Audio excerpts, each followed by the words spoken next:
Namaste. Welcome. The Kundalini energy is within the fire or the Agni energy we produce during the practice. And for us to manifest that right amount of Kundalini energy for her to rise later on in the meditation, we need to produce the ideal amount of Agni as well.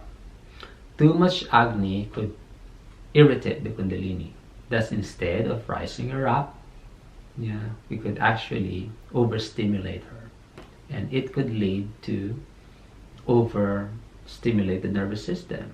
It could lead to electrical overload. It could overload the system. It could even burn out the Soma, this vital force needed later on to blend with the Kundalini energy so we could attain absorption, Samadhi.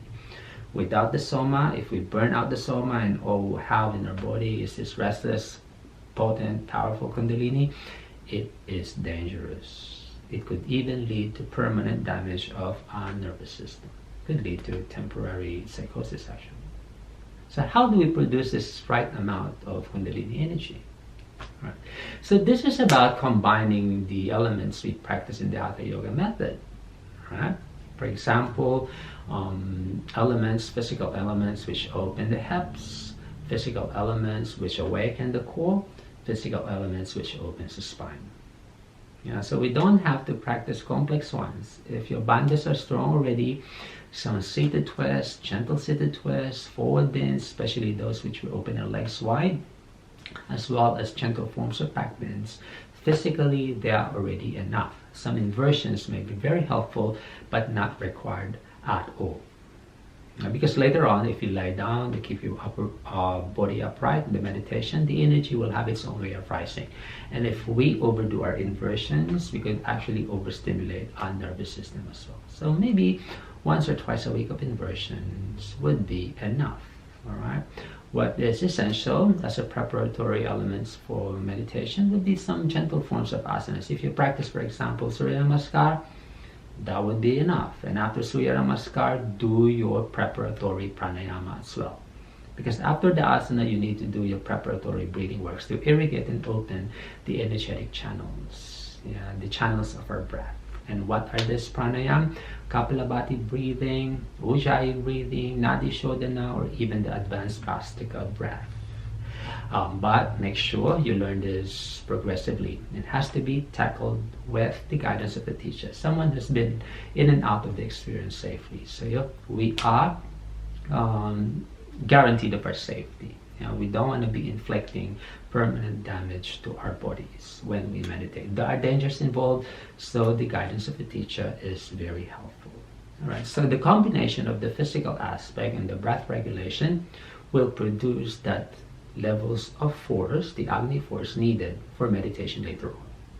And then with the teacher guiding you, you are assured that you are doing it right and properly. All right. So that's just one aspect of it. All right. Now the second aspect is filtering the Agni. All right. So we need to filter her further. And then we do that because the Kundalini is within that dense, widespread, big chunk of Agni. So we need to draw her out of the Agni. And then for us to do that, we need to blend another force.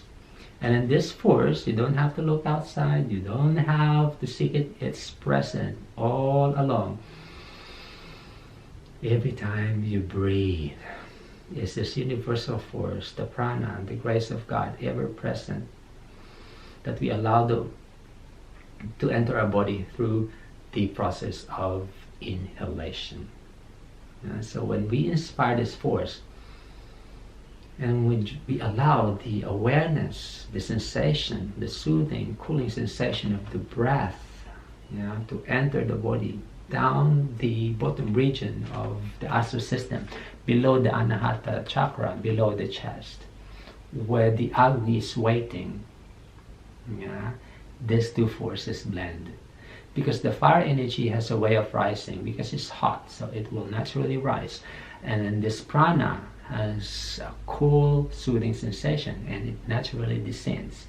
Prana descends, apana rises, and they meet. And then when these two forces meet, they produce a chemical reaction. You will right away feel it. Yeah, right after your practice of asana and breath, and then you just hold the body still and just breathe through it lightly, you will feel it manifest through your skin. Electrical pulsations, electrical current covering the surface of your skin. And that's it. All you need to do now is to utilize your awareness, the bandhas, to collect its unified force and allow it to rise through the spine, the central channel, through your awareness, through the backs of your nasal cavity, the lightness of the breath. And then you hold your body still, listening to the Anahata Nada. Right? And then the Bindu, the Soma is waiting there.